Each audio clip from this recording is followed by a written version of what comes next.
Welcome to the Tech Egg. Don't get scrambled. Enjoy the video. In this video, I will explain how to safely jack up your Kia Soul.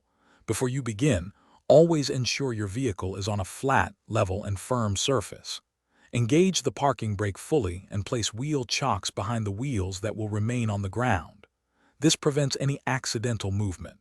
Next, locate the specific jack points on your Kia Soul, which are designed to support the vehicle's weight without causing damage. Safety is paramount throughout this process. To lift the front of your Kia Soul, first identify the pinch welds located just behind the front wheels. These are reinforced areas.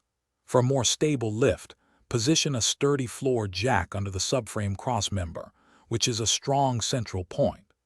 Once the vehicle is raised to your desired height, carefully place jack stands beneath the pinch welds, ensuring they are firmly seated before removing the jack.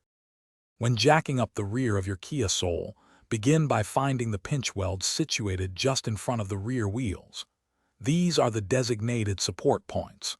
For lifting, place your floor jack directly under the sturdy rear axle beam, which provides a solid and central lifting point.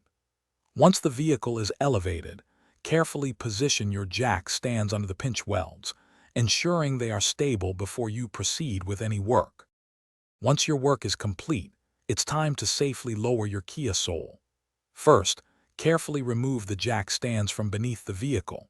Then, slowly and steadily use your floor jack to bring the car back down to the ground. Ensure the area is clear as the vehicle descends.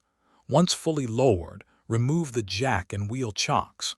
Remember to check the description below for a link to the Owala water bottle and other fantastic deals we've found for you. Thanks for watching. Consider subscribing if I helped unscramble your problems.